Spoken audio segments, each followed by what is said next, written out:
Bom dia pessoal, tudo bem com vocês? Bom dia Bianca, bom dia Zélia. Se o pessoal for aparecendo, eu vou recepcionando eles no caso. Gente, hoje eu estou pretendendo fazer uma conversa com vocês sobre alguns conceitos que vão permear, que vão passar pelas disciplinas de História da Filosofia Moderna, por filosofia da mente, teoria do conhecimento, né? Algumas disciplinas, geralmente esses conceitos, eles vão estar presentes também em disciplinas que não estão necessariamente nas disciplinas do módulo de vocês, mas eu acho que é bom, é interessante sinalizar, certo? Dentre as disciplinas do módulo de vocês que eu quero dialogar é História da Filosofia Moderna. Então eu acho que se vocês quiserem anotar para vocês já checarem lá no material de vocês, né? É Filosofia da Mente, Filosofia da Linguagem e História da Filosofia Contemporânea, certo?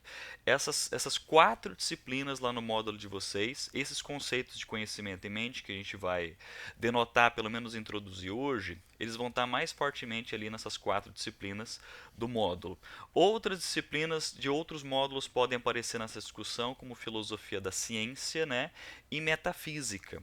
Uma coisa bastante interessante que eu acho que vale a pena a gente denotar é a distinção entre algumas áreas da filosofia. Eu não sei, né, até que ponto a Bianca, a Zélia, elas estão acostumadas com essa percepção entre uma abordagem que é histórica da filosofia e abordagens que são temáticas, né?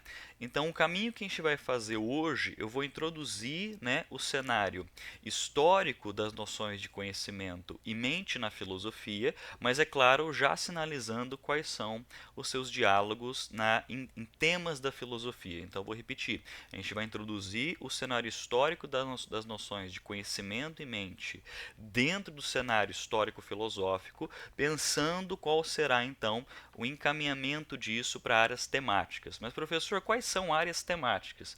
Se a gente for olhar, né, se vocês têm na história da filosofia antiga, medieval, moderna e contemporânea, e muitas dessas concepções, elas aparecem, a gente pode pensar, né, principalmente da experiência que os alunos têm no ensino médio, de olhar a filosofia, né, unicamente de forma histórica, né, como se fossem os autores que pertencem àquele período, que respondem aquelas perguntas e que pertencem àqueles movimentos. Então a gente pode pensar assim: eu estou estudando professor Sartre, né? A gente pensa: Sartre, filosofia do século XX, a década de 40. Então esse olhar histórico ele é muito forte dentro, pelo menos na formação filosófica do Brasil. Só que existem áreas da filosofia que elas denotam um diálogo temático. E hoje, pelo menos, né, com essa percepção, né, com essa noção de conhecimento e mente, a gente vai dialogar um pouco mais tematicamente, né? Então, a gente vai dialogar com noções e áreas do conhecimento que nasceram do período moderno. Deixa eu só fazer uma perguntinha. Bianca, você está conseguindo me ouvir direitinho? Ah, perfeito. Gente, só para fazer uma colocação, hoje nós não teremos slides, tá? Na nossa próxima conversa, que nós iremos continuar com as discussões, né, sobre conhecimento e mente nas próximas semanas, aí a gente vai colocar alguns excertos e algumas teses importantes, né? A minha proposta ela é sempre argumentativa, né? Apresenta algum excerto de alguma obra canônica, algum filósofo, a gente vai dissecando para a gente encontrar esse diálogo entre esses dois conceitos, né? Conhecimento e mente. Beleza. Hoje então a gente vai introduzir o nosso cenário argumentativo. Beleza. Uma coisa que eu queria que vocês se atentassem assim é sobre essa distinção, né, entre áreas históricas e áreas temáticas. As áreas históricas, né, se a gente pensa nos períodos da história, filosofia antiga, medieval, moderna e contemporânea, ela vai mostrar para a gente esses períodos, né, que a gente está acostumado a estudar tanto no ensino médio, no ensino básico, quanto na academia, eles mostram para a gente um diálogo muito forte entre diversos conceitos. Então, por exemplo, nós temos a área do conhecimento. Bom dia.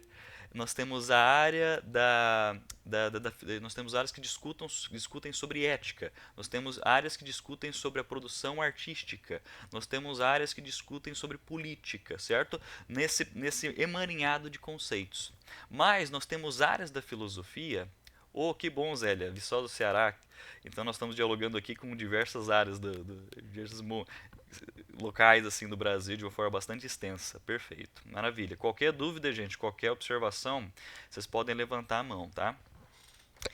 É, e aí, por exemplo, nós temos áreas da, como eu estava comentando, filosofia da mente, filosofia da ciência, filosofia da linguagem. Nós temos áreas, por exemplo, da filosofia, claro que não vão aparecer no módulo de vocês, que é uma coisa um pouco mais mas pro lado das pesquisas do mestrado, da pós, né, que é filosofia da física, filosofia da matemática, né. Mas professor, afinal de contas, o que seria filosofia de alguma coisa? Geralmente, né, áreas mais temáticas, sim, são geralmente áreas mais temáticas, né, que não vão se concentrar unicamente, em períodos da história, né, em períodos da história. Deixa eu fazer uma pergunta para vocês, assim, para Zélia e para Bianca, né? Vocês já ouviram falar de uma tradição chamada filosofia analítica contemporânea? Já ouviram falar dessa área?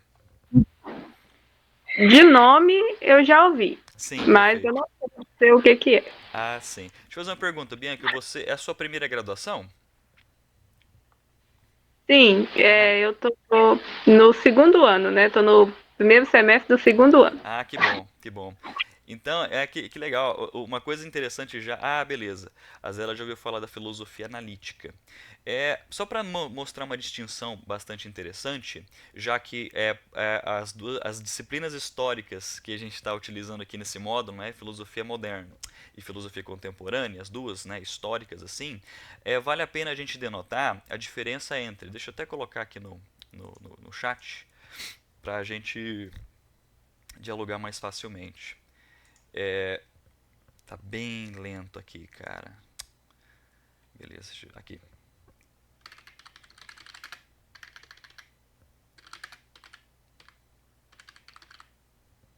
Filosofia analítica.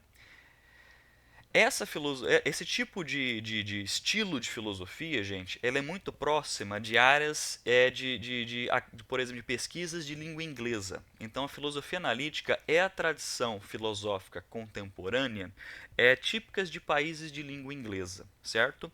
Tá, professor, mas ela estabelece um contraste com qual outra tradição da filosofia? A gente pode chamar, sim, vou até colocar entre aspas, porque eu acho que essas caixinhas elas são questionáveis, né? Filosofia continental, né? Opa, continental. E o que seria nessa distinção entre filosofia analítica e filosofia continental, né? Quais seriam as tradições típicas da filosofia continental? E quando eu digo filosofia analítica e filosofia continental, gente, eu estou falando de filosofia contemporânea, tá? As tradições da filosofia contemporânea, século XX em diante. A filosofia analítica e filosofia continental, elas mostram para a gente estilos diferentes de se fazer filosofia, né? A filosofia continental, ela mostra uma porção de tradições e uma porção de movimentos. Eu acho que vocês já ouviram falar deles, que é existencialismo, fenomenologia, escola de Frankfurt, estruturalismo, pós-estruturalismo, diálogos pós-modernos, né? E assim por diante, os marxismos de uma forma geral, né?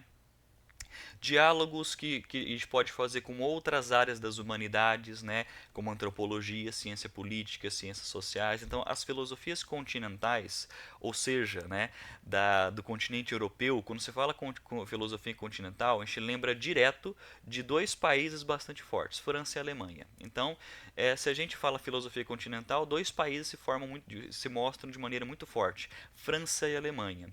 E a França e a Alemanha, eles denotam, né, esses movimentos que eu acabei de falar para vocês de uma maneira muito forte, né? Existencialismo, escola de Frankfurt, fenomenologia, estruturalismo, pós-estruturalismo, hermenêutica, né, e outros diálogos.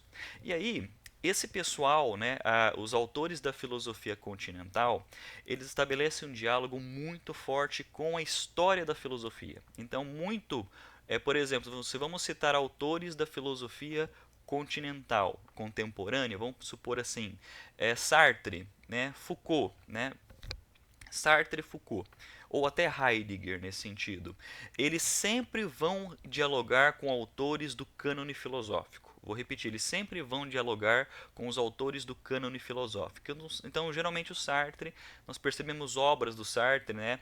O Ser e o Nada em Sartre, ou Ser o Tempo em Heidegger, que eles vão sempre retomar a tradição da filosofia, como que os antigos lidavam com os problemas, como que os modernos lidavam com os problemas, como que os medievais lidavam. Então, eles sempre estão conversando com os autores do passado, né?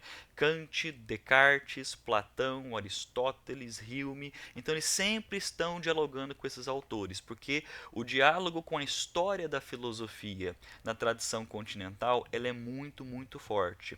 Agora, com relação à filosofia analítica, é claro, a filosofia analítica, ela é fruto da história da filosofia, mas ela não se propõe dialogar muito fortemente com a história, né? Ou retomar autores do passado o tempo todo. Qual é a posição da filosofia analítica? Nós temos os instrumentos filosóficos necessários para analisar problemas da filosofia hoje, por exemplo, sem precisar necessariamente retomar autores do passado, que é uma proposta bastante conceitual e argumentativa. E a aula de hoje, que fala sobre noções de conhecimento e mente, ela dialoga de maneira bastante forte com essa tradição, com a tradição da filosofia analítica, né? Que são, né, tradições mais argumentativas, mais conceituais, sem necessariamente, né, recuperar autores do passado. É claro, hoje a gente vai colocar para dialogar autores ou tradições do passado também, para introduzir da onde que vem, né, as primeiras discussões epistemológicas que deram origem a discussões de filosofia da mente. Então, só deixa eu anotar aqui no chat, né, para vocês terem como nossa guia da nossa aula de hoje para as próximas aulas, né? E a principal tese, né, o principal argumento do nosso encontro é como que discussões, né, discussões epistemológicas, como que discussões epistemológicas originaram discussões sobre a mente. Então, nosso argumento de hoje é: discussões epistemológicas, elas originaram, né, discussões sobre a mente. Então, o que eu quero dizer?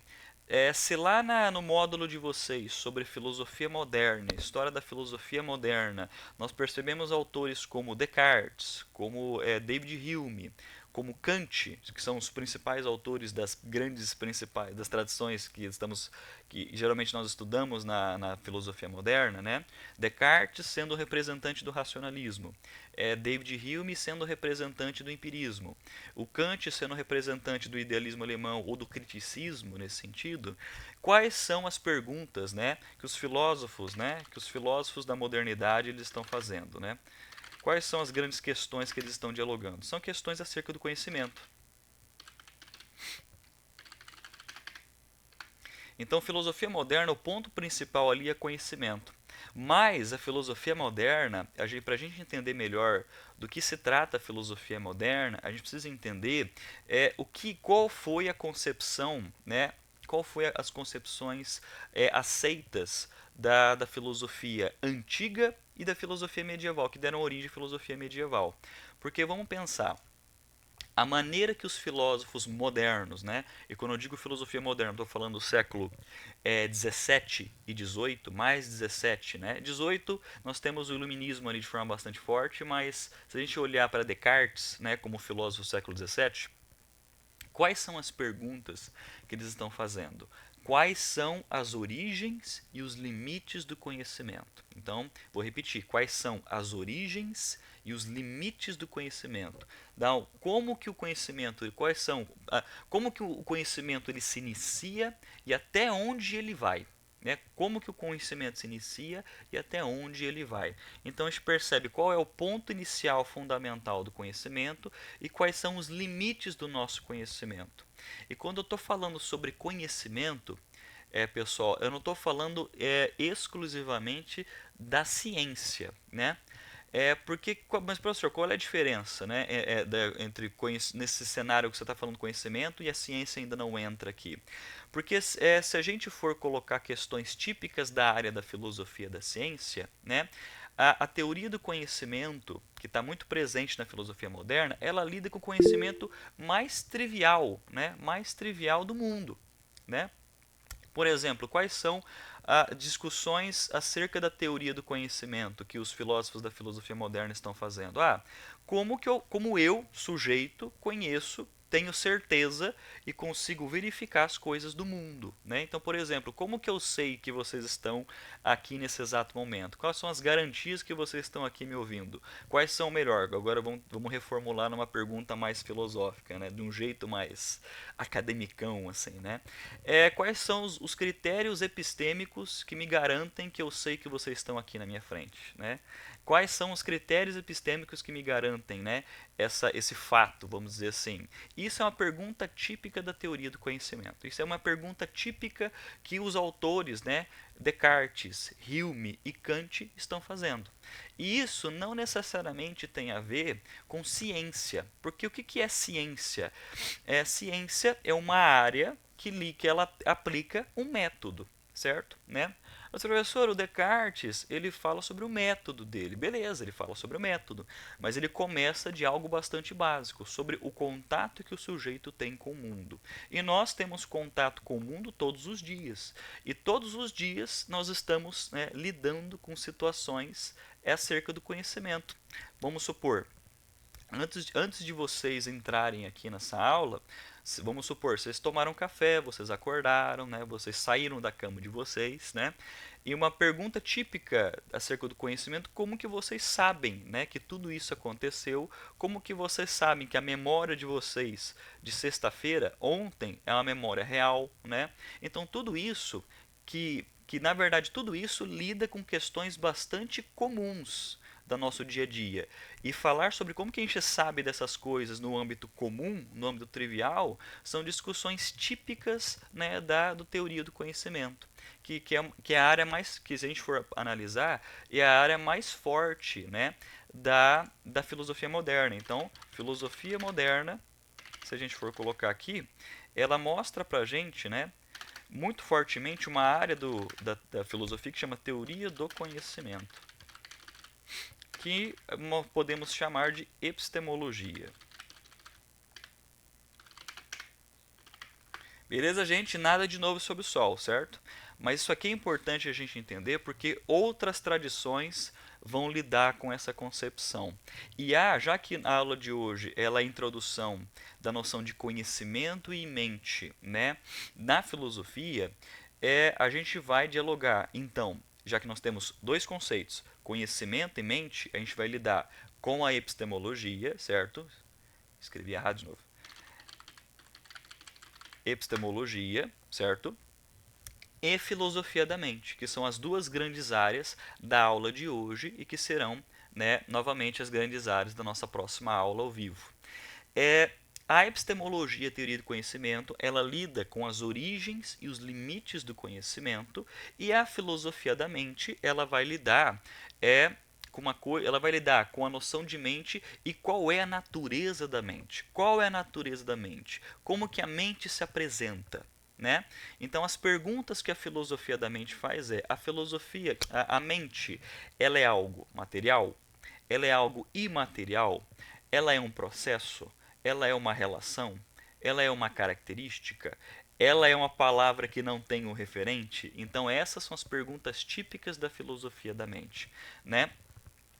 Então, só para retomar, filosofia da mente, ela analisa a mente enquanto, muitas vezes, né, algo do mundo que existe no mundo.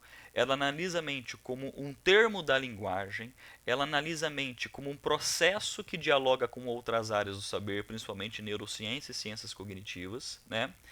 E as perguntas que ela faz se quando falamos a respeito de mente, estamos falando a respeito do quê? Quando falamos de processos mentais, estamos falando a respeito do quê? Certo?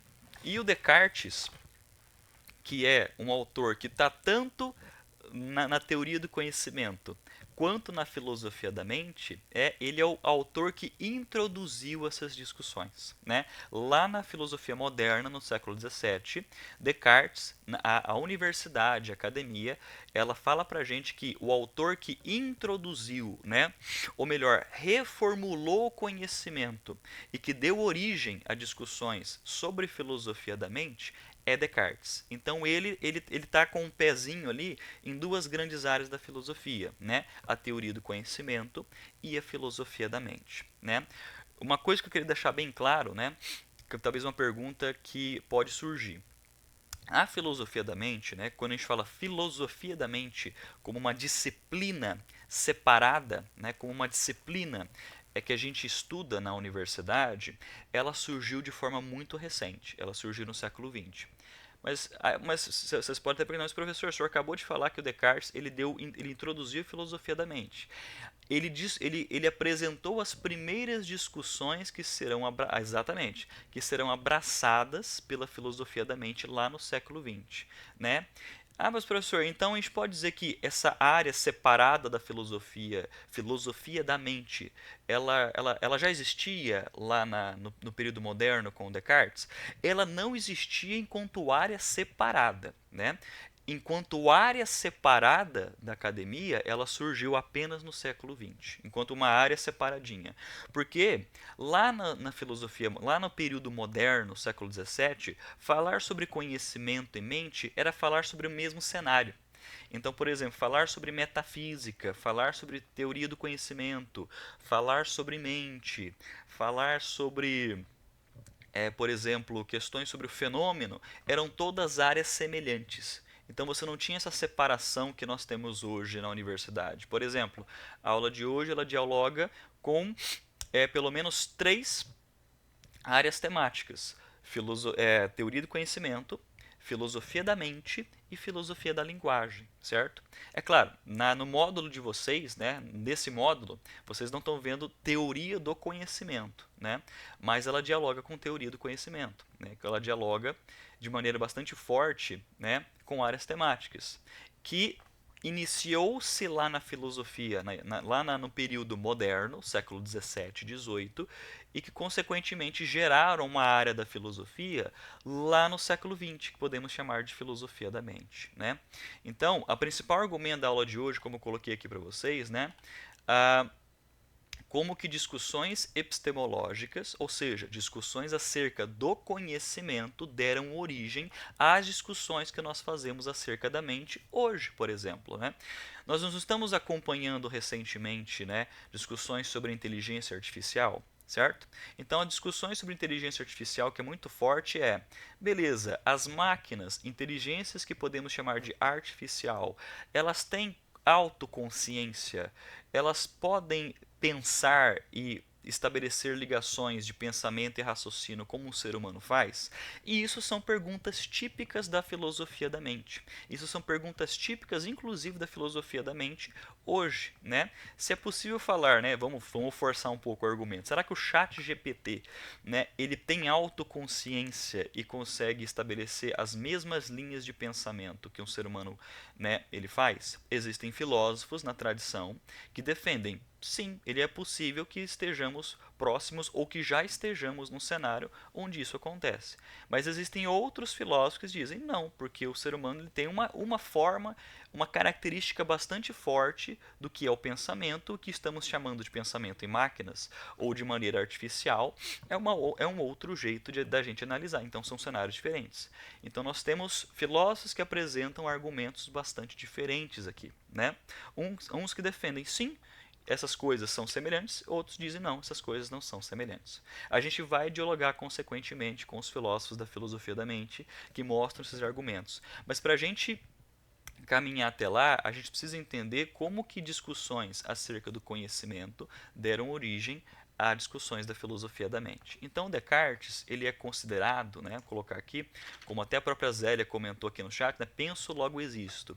Essa percepção de penso logo existo, ela deu origem, né, a Bianca colocou aqui, né, penso logo existo.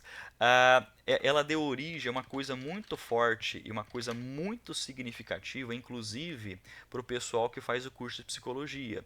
o Descartes, com essa frasezinha, com esse argumento, ele deu origem ao sujeito. Então, podemos chamar, né, o Descartes do pai do sujeito.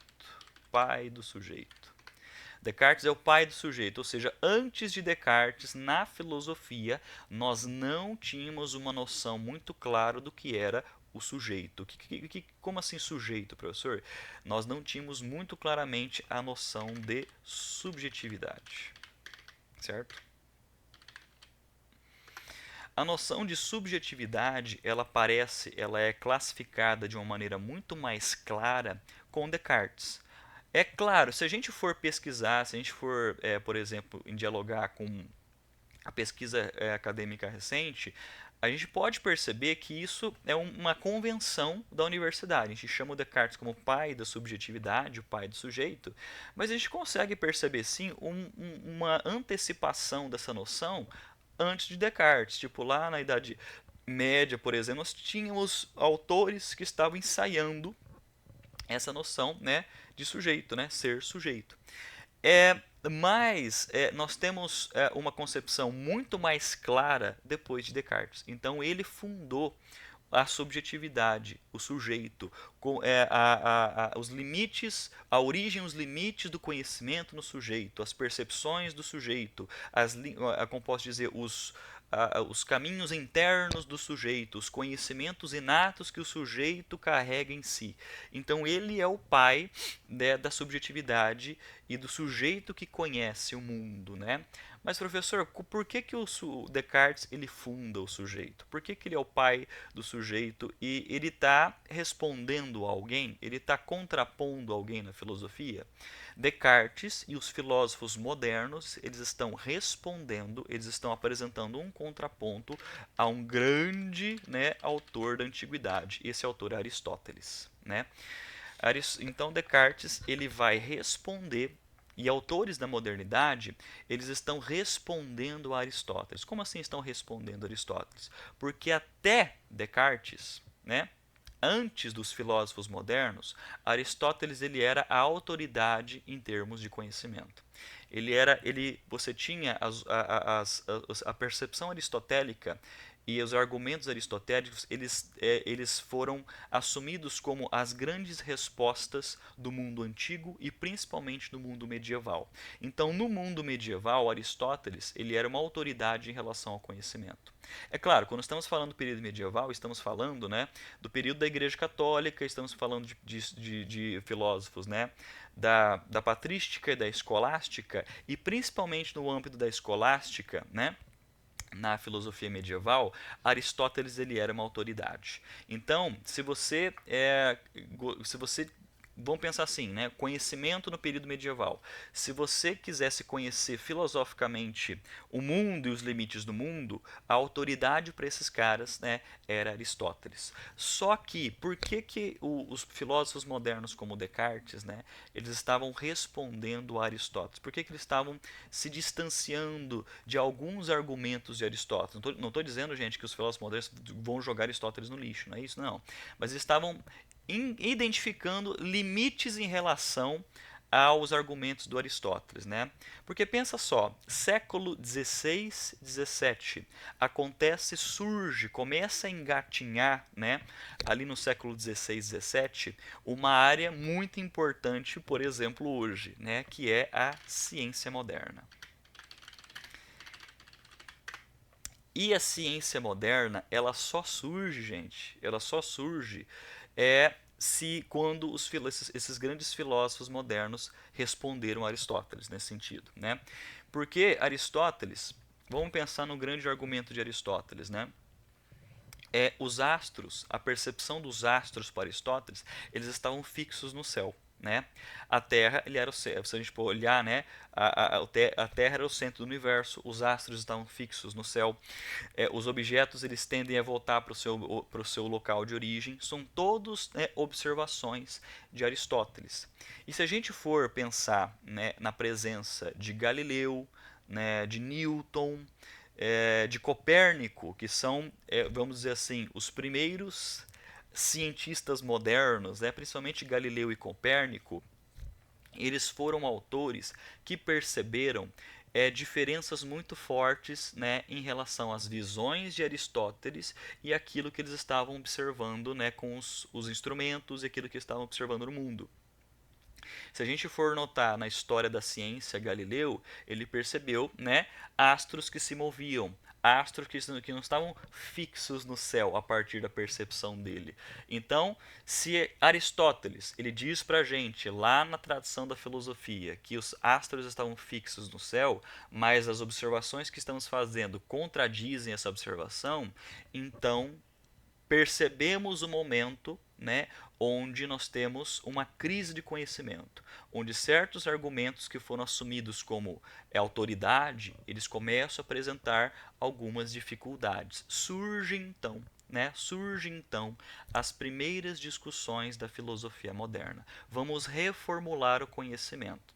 Se até hoje, né, o conhecimento estava nas mãos da autoridade de Aristóteles, hoje na filosofia, hoje eu digo assim, hoje no período deles, né, no século XVI, no século XVII, né, nós precisamos reformular o conhecimento, pois aquilo que estamos observando, aquilo que estamos, os dados que estamos obtendo, eles estão contradizendo alguns argumentos de Aristóteles. Ficou claro, gente? Vocês estão compreendendo?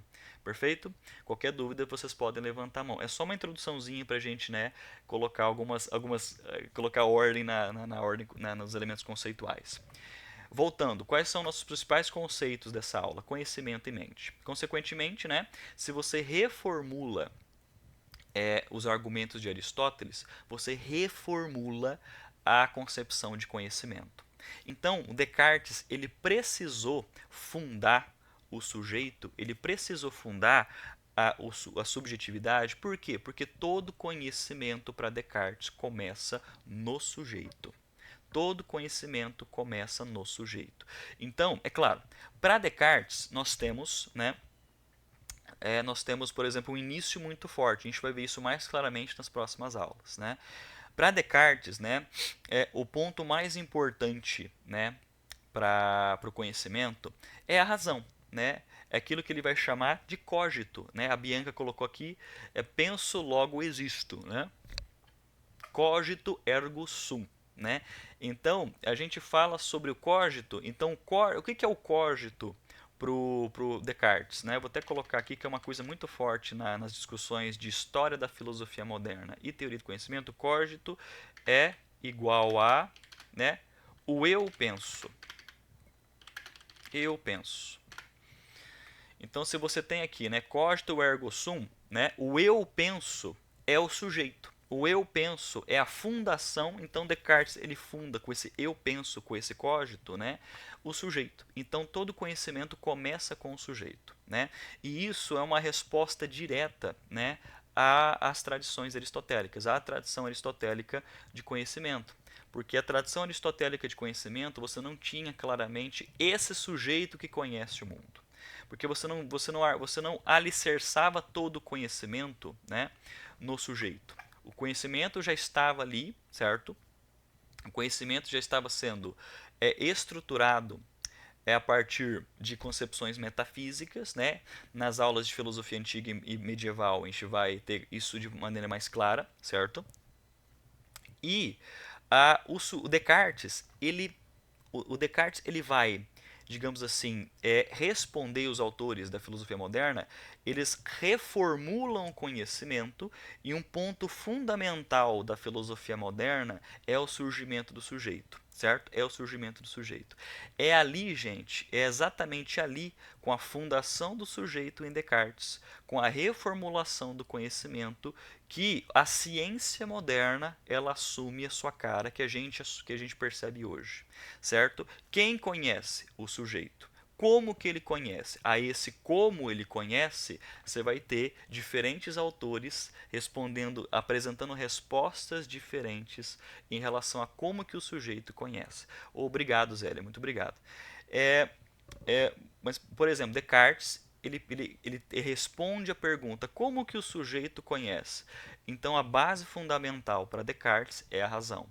E aí a pergunta que David Hume, né, o filósofo empirista escocês, como é que ele responde a pergunta como é que o sujeito conhece?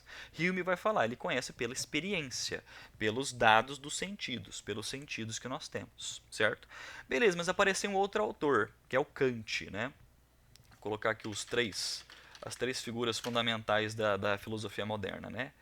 Descartes, Hume e Kant. Nós temos os autores? Nós temos os autores. Mas eu acho que o grosso da filosofia moderna ele está nesses três autores, né? Descartes, Hume e Kant. Descartes racionalista, Hume empirista, Kant criticista ou idealista, né?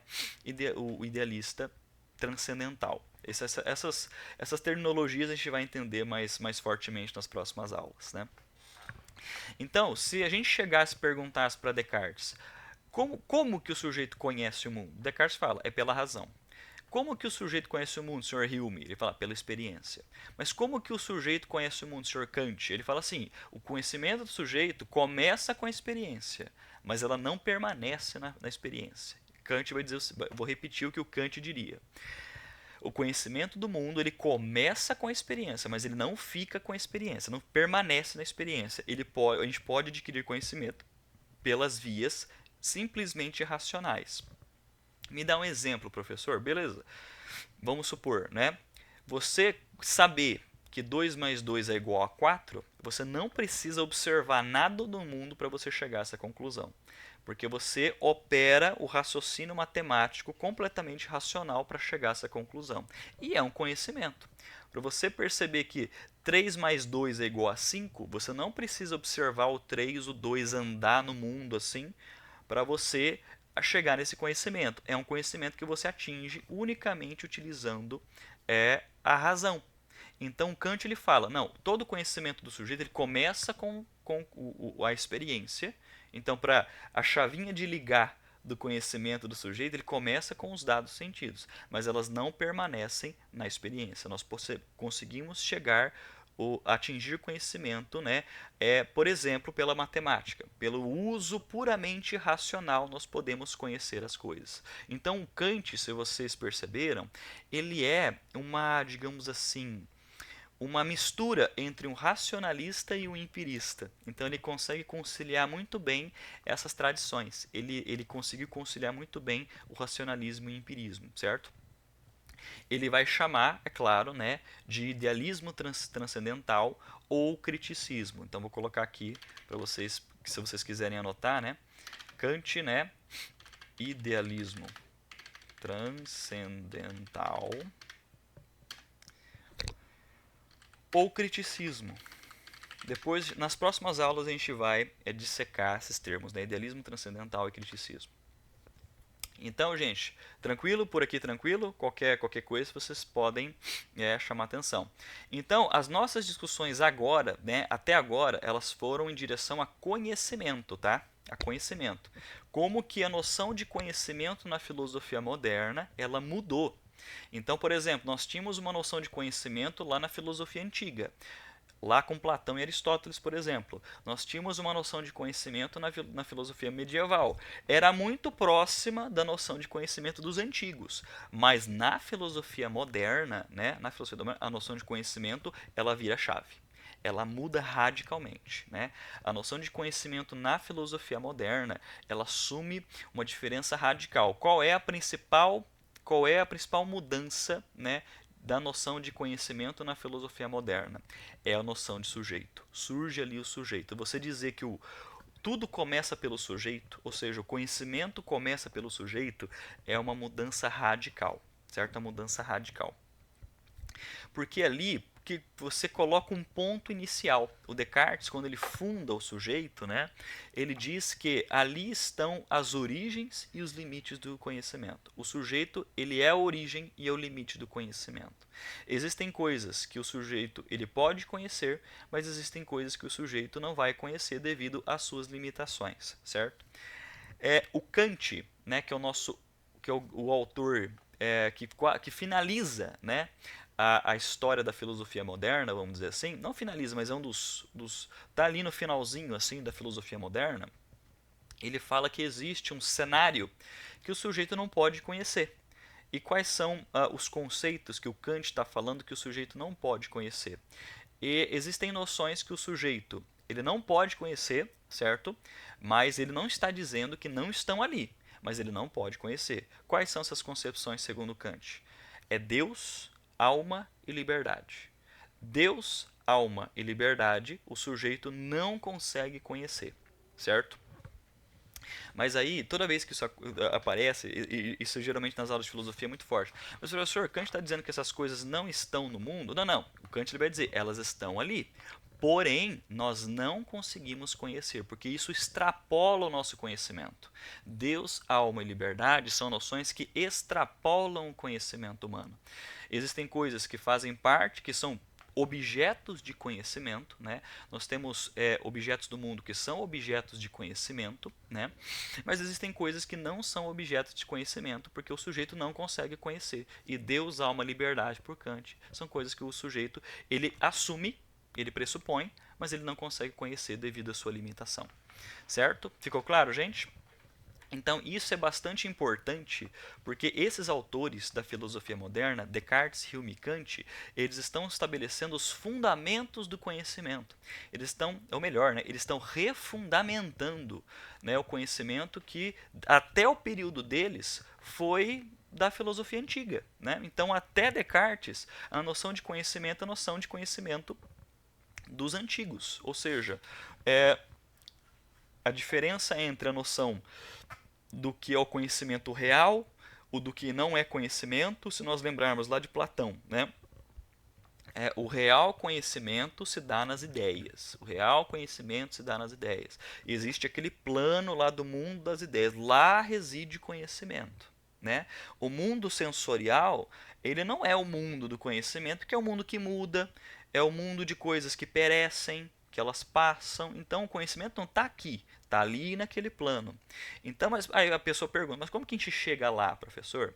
Aí o Platão ele fala sobre a reminiscência, né? Que nós em um período da nossa vida estávamos lá naquele plano e conhecer realmente é lembrar dessas coisas. Então isso influenciou muito fortemente a filosofia antiga e a filosofia medieval, se a gente conceber de maneira bem platônica, né? Mas na filosofia moderna essas coisas elas mudam radicalmente, né? Então beleza. Porque pensa só, Aristóteles falou pra gente que os astros estão fixos no céu. Mas poxa vida, eu estou observando aqui que os astros estão se movendo. Como assim? Né? Aristóteles estava errado nesse sentido, mas estou percebendo cenários onde coisas estão mudando. Se coisas estão mudando, significa que precisamos reformular essa noção de conhecimento que Aristóteles defendeu.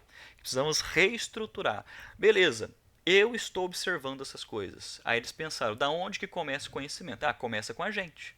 Começa com o sujeito. Ele observa o mundo, ele categoriza o mundo, ele reflete sobre o mundo, ele sente sobre o mundo, então começa ali todo o conhecimento humano, né? Então surge então uma grande área da filosofia, né, que é a teoria do conhecimento, que chamamos de epistemologia. Consequentemente, essa área ela vai originar, né, a filosofia da mente. Por quê? Né? Se nós estamos falando sobre conhecimento humano e o sujeito que conhece, esse sujeito ele não é um objeto oco. Ele tem algo ali que faz com que o sujeito conheça o mundo e a mente. E aí a pergunta filosófica que estamos fazendo é: professor, afinal de contas, o que diabos é a mente para esses caras, né? E a mente para esses caras, né, principalmente para Descartes, ela não se separa daquilo que ele vai chamar de alma, né? Ele não vai se separar disso, da essência da res cogitans. Depois a gente vai dialogar mais claramente com esses conceitos, né? Então, a alma humana para Descartes está ali o início e os limites do conhecimento humano. Vou repetir. A alma humana para Descartes ali inicia todo o processo de conhecimento e ali também está os limites do conhecimento humano. Certo? E aí, beleza, essa alma para Descartes vai dar origem ao termo, a palavrinha mente, né? Conforme a gente vai avançando na história da filosofia. E aí os filósofos vão se perguntar, puxa, mas afinal de contas, Descartes chama mente de X, disso que ele está chamando. Mas e se a mente não for isso aí que ele está falando, né? E aí a gente vai dar origem a uma outra ramificação, que é a filosofia da mente, que apresenta as perguntas, né? O que é a mente? É uma coisa? Não é uma coisa? Ela existe, ela existe e é material? Ela existe, mas ela é imaterial? Ela é um processo? Ela é uma atividade? Ela é uma relação entre coisas? Ela é uma palavrinha que a gente carrega na linguagem, mas que não há algo no mundo que leva essa palavrinha, né? Mas, professor, existem filósofos que vão duvidar da existência da mente? Existem filósofos que duvidam da existência da mente, né? Mas por que eles estão apresentando essa dúvida? Porque justamente a mente ela extrapola. Lembra que eu falei para vocês do Kant, né? Que existem termos Deus, alma, liberdade, que parece que extrapola o nosso conhecimento humano. Existem filósofos, por exemplo, lá no século XX, né? Lá na filosofia contemporânea, né? Que vão dizer o seguinte: mente é um termo que nós não conseguimos verificar, né? E aí, muito possivelmente, eu acho que eu travei. Tá. Falha zero, pode perguntar.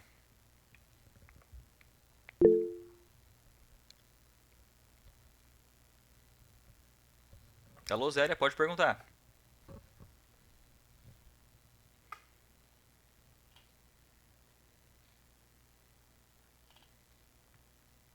Alô, alô, Zélia, você quer perguntar alguma coisa?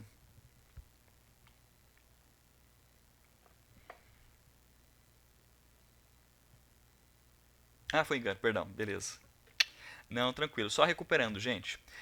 Então, por exemplo, vamos recapitular a nossa introdução, né? Se você tem um sujeito, melhor, se você está num cenário onde você precisa reformular o conhecimento, você precisa corrigir, né, os erros do Aristóteles, beleza, por onde a gente vai começar? Os filósofos modernos pensaram, vamos começar pelo sujeito, certo? Vamos começar pelo sujeito. Beleza, esse sujeito ele conhece o mundo, perfeito. O sujeito ele é a origem e ele apresenta também os limites do conhecimento. Mas beleza, o que o sujeito tem que permite ele conhecer, mas que também está nele os limites de conhecer o mundo? Os filósofos vão chamar de mente. A mente, né, está ali, o receptáculo está ali, né, o instrumento, a ferramenta para a gente conhecer o mundo. E aí filósofos posteriormente vão se perguntar, beleza, mas afinal de contas, o que é a mente? Essas discussões nasceram com o conhecimento. Mas o que é a mente, né? Existem filósofos que defendem a existência da mente, existem filósofos que não defendem a existência da mente. Professor, mas como assim eles não. Por que eles não defendem? Por que eles. Ou melhor, eles se distanciam em relação a isso? Porque vai surgir um movimento lá no século XX, né, na filosofia, mas que vai dialogar com outras áreas, chamada positivismo lógico. Vocês já ouviram falar desse movimento, gente? Positivismo lógico, certo? O positivismo lógico, ele vai responder, ele vai, né, se distanciar em relação à noção, por exemplo, a noções que sejam muito abstratas e muito gerais. Por que o positivismo lógico ele quer se distanciar de noções muito abstratas e muito gerais? Porque você não consegue verificar entidades que são muito abstratas e muito gerais. Mente vai ser uma delas, né? Porque qual é o referente? Então, para a gente dialogar agora com filosofia da linguagem, que é um elo bastante forte aqui nesses módulos que vocês estão estudando, qual é uma pergunta que a filosofia da linguagem vai fazer? Qual é a referência da palavra mente? Qual é a referência do termo mente? Bom, se mente tem um significado, aonde que está o significado dela? Está na coisa ou está na própria linguagem? Né? Então, essas são perguntas que os filósofos da linguagem vão fazer, certo? Também, né? Mas esse é o caminho que a gente fez, gente, né? Então, a filosofia moderna, né? A história da filosofia moderna, ela funda o sujeito, primeiro ponto. Ali começa todo o conhecimento. Começa e talvez termina todo o conhecimento, porque nós temos os limites do conhecimento, certo? Beleza, mas o sujeito ele tem uma coisa, ele tem uma característica, ele tem ou vamos falar de forma mais filosófica, né? Ele tem uma propriedade, né, que garante ele conhecimento. O sujeito ele tem uma coisa que garante a ele conhecimento, que é a mente. Beleza. O que esses caras estão chamando de mente? Para Descartes, né, a res cogitans, né, que pode ser considerado como a alma, né, a essência, né, do sujeito, é ali que reside todo o conhecimento. Então ele vai precisar explicar para a gente como que essa mente funciona, né, como que a razão ali funciona para a gente. É claro, Hume, que é um empirista, ele vai falar assim para a gente, beleza, a mente humana está lá, a mente está ali, certo? Mas a origem do conhecimento não está na razão humana, como Descartes está falando, né? Está na experiência, né? Está nos dados. Todo conhecimento para Hume começa com os dados dos sentidos, né? Mas o Descartes ele vai discordar dessa percepção, professor? Ele vai discordar dessa percepção. Por quê? Para Descartes, os sentidos eles nos enganam. Vocês lembram disso em algum momento, em alguma leitura, certo? Os sentidos nos enganam. Então, por exemplo, porque eu não vou fundar todo o meu conhecimento em um instrumento que vai me enganar. Então, se todo momento, né, quem já não passou pela experiência de estar enganado pelo sentido? Se você acha que algo é redondo longe, você chega mais perto é quadrado, né? Então você percebe que se você funda todo o conhecimento no instrumento que pode te enganar, o conhecimento vai ser enganoso o tempo todo, ou o caminho vai ser todo escorregadio. Então Descartes ele fala o seguinte, não, os sentidos eles nos enganam, perfeito. Eles fazem parte do processo de conhecimento, eles fazem parte. Mas eu não vou fundar todo o meu conhecimento nos sentidos. Eu vou fundar meu conhecimento na razão. Quem está dizendo isso é Descartes. Mas Hume, ele foca nesse outro lado. Para ele, né, todo conhecimento se baseia pela experiência. Todo conhecimento se baseia pela experiência. Porque para Hume, o sujeito experiencia o mundo. Por exemplo, eu estou vendo aqui, é claro que estamos diante de uma tela, né? Eu estou vendo vocês aqui por essa tela. Eu recebo a impressão, os meus sentidos, né, recebem a impressão do que vocês são, certo? Quando vocês não estão no meu campo de visão, eu lembro de vocês. Então eu tenho aqui na minha mente a ideia de vocês dessa lembrança. Então o Hume explica, tudo começa com os sentidos nos apresentam impressões, as impressões dão origem às ideias. Então, aí Descartes, ele vai, por exemplo, que é anterior a Hume, né? Ele apresenta um outro cenário, né? Descartes ele fala, nós já temos uma razão, nós já temos uma essência e já temos ideias prontas quando nós nascemos. Então Descartes ele fala que nós temos já ideias prontas quando nós nascemos. Nós não recebemos tudo pela experiência. Descartes fala que nós já nascemos com algumas ideias, que ele vai chamar de ideias inatas, né? Ideias inatas são aquelas ideias, segundo Descartes, que nós já nascemos com elas. Nós já nascemos com ideias já dentro da nossa mente, dentro da nossa alma, certo? E Hume fala assim, não. A gente não nasceu com nada. A gente garante, a gente frutifica as ideias a partir da nossa experiência, a partir dos dados dos sentidos, certo? Professor, mas por que o Descartes ele fala que nós já nascemos com certas ideias? Quais são essas ideias? Né? A noção de perfeição e a noção de eternidade, né? A noção de Deus, já nascem com a gente, né? Segundo Descartes. Mas por que ele fala que nós devemos já nascer com essas ideias? Porque elas são a garantia do conhecimento racional. Elas são a garantia do conhecimento. É claro, a resposta e os argumentos que o Descartes apresenta são típicas respostas de um filósofo do século XVII.